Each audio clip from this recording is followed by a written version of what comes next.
محمد عامل ايه؟ تمام الحمد لله. انت اول مره تمثل؟ لا انا بمثل اجل كبير من ايام الدراسه كده، ما كنتش في ثالثه اعدادي يعني. يعني مشترك مع فريق فلسفه بقى من زمان.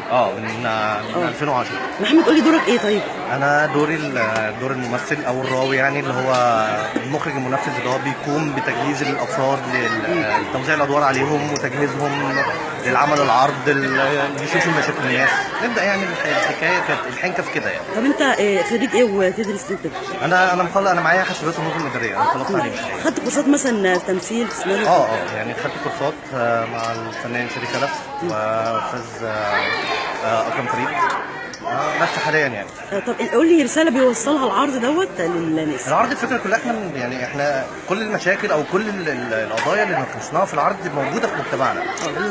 اولا الخرابه، في خرابات كتير لسه عشوائيات. تاني حاجه شغلانه الكول سنتر. احنا عندنا دلوقتي الخريج الطب اللي مش لاقي شغلانه بيروح يشتغل كول سنتر يعني لو كنا بنقول كليه الشعب كليه التجاره، دلوقتي شغله الشعب دي الكول سنتر يعني.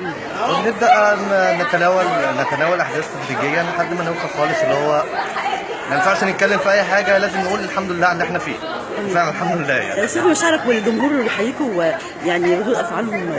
الحمد لله احنا بنسحب ده دايما، احنا بالجمهور ده بنكون كويسين. انتوا خدتوا اتدربتوا قد ايه؟ بروفات قد ايه؟ احنا البروفات يعني بتكون من 3 شهور ل 4 شهور ما شاء الله، عشان تقدروا ان انتوا ده بتكون يعني مكثفه على اكثر جهدا يعني. كل واحد بيلتزم، بيحفظ النص، بيفهم الحدوته، بنبدا نشتغل واحده واحده وبتاع، وان شاء الله شكرا ليك، ويبقى ان شاء الله نلقاك في عرض تاني. العفو، شكرا ليك.